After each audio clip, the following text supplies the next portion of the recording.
कानपुर की साइबर थाने की पुलिस ने एक बड़ी कार्रवाई करते हुए ऐसे साइबर ठगों को गिरफ्तार किया जो करोड़ों रुपए की ठगी कर भारत के पैसों को क्रिप्टो करेंसी के जरिए विदेश भेज रहे थे। बताया जा रहा है कि यह धनराशि देश विरोधी और गतिविधियों पर इस्तेमाल की जा रही है। डीसीपी क्राइम अंजलि विश्वकर्मा ने खुलासा किया है।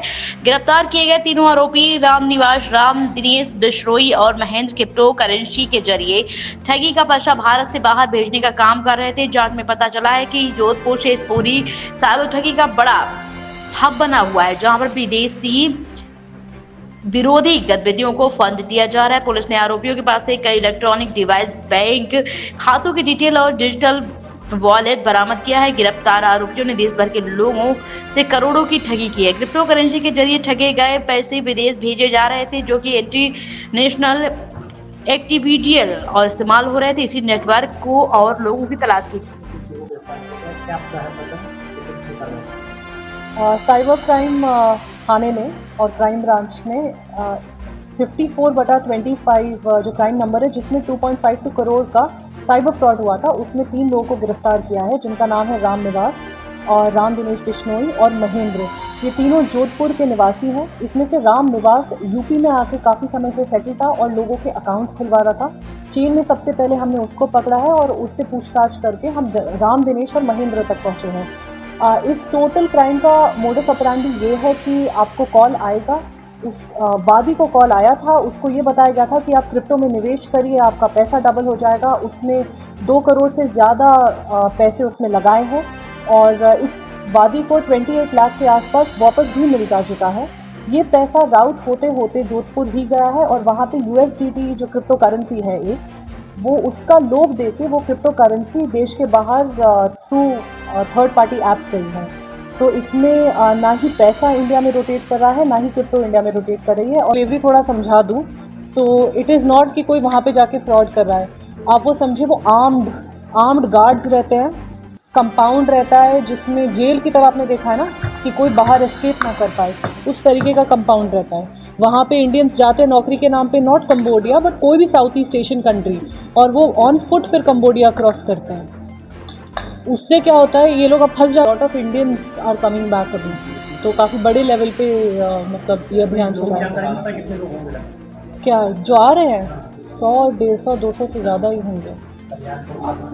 अभी आएंगे, अभी मतलब अगले हफ्ते न्यूज़ आएगी। तो मतलब ये चल रहा है कि हम लोगों ने इंडियंस को, हम भी बचा रहे हैं, बाकी देश भी बचा रहे हैं। तो वो जो लड़की कॉल करेगी वो कंबोडिया का IP आएगा, आप लेवल मास्टरमाइंड है। उसने क्या किया, उसने 15 से 16 लड़के पूरे इंडिया में फैला दिए। हर एक स्टेट में जाके वो लोग बस गए हैं। तो जो हमने लखनऊ से पकड़ा है राम निवास, वो भी जोधपुर का ही है। टेक्निकली वो जोधपुर का ही है। वो यहाँ पर के साथ काम किया एज ए लेबरर ऑल्सो। औरतें मिली, औरतों के उसने 9, 10, 15 अकाउंट्स खुलवा दिए। तो उसका काम था अकाउंट्स खुलवाना, और लोग अकाउंट्स खोल भी लेते हैं क्योंकि 5,000, 10,000 जो भी है उनको मिलता है। वो ऐसे बैंक्स को टारगेट करते हैं जिसमें आपको किट हाथों हाथ मिल जाती है। SBI काफ़ी अच्छे उसके वो है फ्लैग्स हैं। तो SBI में इतनी जल्दी नहीं जाते ये लोग जाते हैं बाकी सारे बैंक में, जिसमें आपको किट मिल जाएगी। ATM मिला, किट मिली, पासबुक मिला, जल्दी से उसका नंबर चेंज करा दिया टू देयर ओन नंबर्स। और ये सिम प्रोवाइड कराने वाला भी एक दूसरा गैंग होता है बस।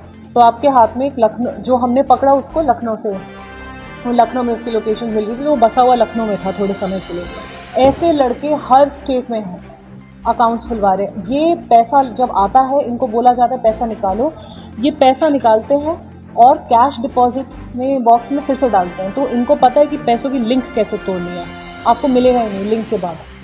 तो पैसा का लिंक टूट गया, अब इन लोगों ने दूसरे में डिपॉजिट किया, डायरेक्टली जोधपुर पैसा पहुंचा। कभी कभी कैश भी ये लोग जोधपुर ले जाते हैं। और वो जो बंदा जो जोधपुर से पकड़ा है, राम दिनेश बिश्नोई, वॉर शातिर, वो जब बुलाता था इन लोगों को तो एक दिन बैठाता था चाय की दुकान में, फिर नहीं आता था। दूसरे दिन बैठाता था पार्क में मिलो, फिर नहीं आता था। तो 3 दिन के बाद वो मिलता था इन लोगों से कि कोई पुलिस ना पीछे हो, गाड़ियों में घूमता है। और वहाँ पे जो हम लोगों ने इंटेरोगेशन किया उससे यही पता चला है कि Jodhpur has become a very big hub, और वहाँ पे ये ट्रेंडिंग हो चुका है बहुत, कि this has become a trending job.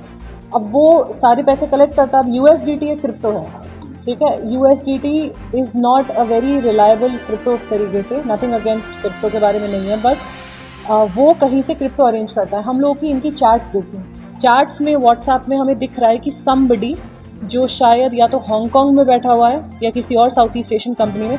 इसीलिए हम लोग को ये पता चलता है कि बहुत चाइनीज़ बैक्ड है। तो चाइना इसमें बहुत आगे